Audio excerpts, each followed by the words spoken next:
थाना आशियाना पुलिस द्वारा बंद घरों की रेकी कर नकबजनी चोरी की घटना के संबंध में थाना स्थानीय और जनपद के अन्य थानों पर पंजीकृत अभियोगों का सफल अनावरण करते हुए चोरी की घटना कारित करने वाले गिरोह के 4 शातिर नकबजन चोरों की गिरफ्तारी और भारी मात्रा में चोरी किए गए कीमती जेवरात और अन्य सामान की बरामदगी संबंध में चोरी करने वाले गिरोह के शातिर नकबजनों चोरों की गिरफ्तारी बरामदगी के संबंध में डीसीपी मध्य आशीष श्रीवास्तव ने प्रेस कॉन्फ्रेंस कर दी जानकारी। आप देख रहे हैं चेतना लहर न्यूज, लखनऊ सबसे तेज हर खबर तक। ब्यूरो प्रमुख मोहम्मद जाफर के साथ। देखिए, आज थाना आशियाना ने प्रभारी निरीक्षक और डीसीपी गैंग के निर्देशन में बहुत ही सराहनीय कार्य किया।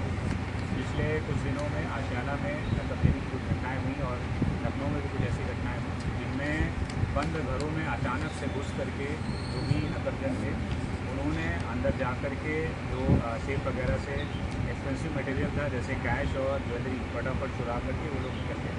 ये एक बहुत बड़ी चुनौती थी लखनऊ पुलिस के लिए। इसमें सराहनीय प्रयास करते हुए मुखबिरों के माध्यम से और सीसीटीवी कैमरा देखते हुए इस गैंग की पहचान करी गई और आज प्रातःकाल इस गैंग की गिरफ्तारी करी गई है। ये गैंग जैसा इनसे प्राइमरी बात करके समझ में आया कि इसमें से 3 सदस्य लखीमपुर के रहने वाले हैं और उसमें से एक सदस्य यहाँ लखनऊ का रहने वाला है। लखीमपुर का सुधीर कश्यप मुख्य रूप से गैंग का सरगना है। उसके ऊपर लखीमपुर और अन्य जिलों से करीब 11 मुकदमे पूर्व से पंजीकृत हैं। जैसा इन्होंने प्रथम दस्ता जानकारी से बताया है कि इन्होंने इंस्टाग्राम पर एक ग्रुप बनाया था जिसमें मुख्य रूप से इस तरह की घटनाएं करने वाले लोग आपस में जुड़े हैं और जो एक दूसरे से किसी एक जगह पर घटना करने के लिए कोलैबोरेशन करते हैं। इसी क्रम में जो लखनऊ में रहने वाला नामित है वो इन अन्य 3 अपराधियों जीशान, गौरव और सुधीर के संपर्क में आया।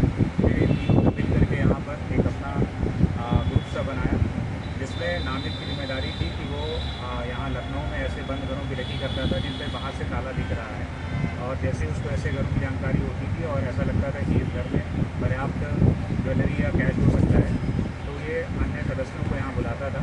अन्य सदस्य तत्काल 2 घंटे में लखीमपुर से यहाँ आ जाते थे और इनमें से सुधीर मुख्य रूप से ताला तोड़ने का एक्सपर्ट है जो अंदर घुस करके ये लोग जो सेफ है, अलमारियाँ हैं, तोड़ करके उसमें से जो वैल्यूबल सामान था निकाल करके बहुत तेज़ी से आधे घंटे में वापस हो जाते थे और इस दौरान नामित और गैंग के 2 और सदस्य बाहर खड़े होकर के उसकी वो भी करते थे, निगरानी करते थे पुलिस वगैरह की और कोई वापस तो नहीं आना है।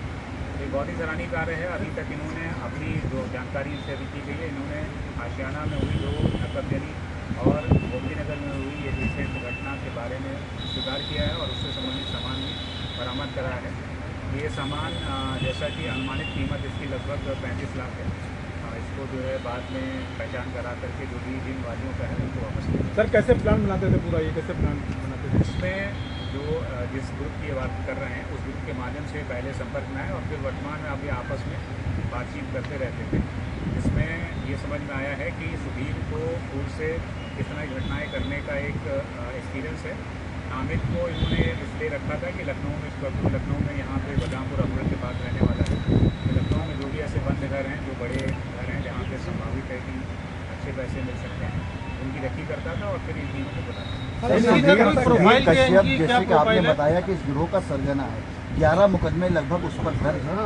सर लखीमपुर में लगभग 10 मुकदमे उस पर दर्ज है। क्या लखीमपुर पुलिस से बातचीत कुछ हुई और इसकी क्या कुछ अपडेट मिली कि किस तरीके से वो वहाँ पर घटना को अंजाम दिया? आज कार्रवाई की गई, इस बारे में हम लोग लखीमपुर पुलिस से संपर्क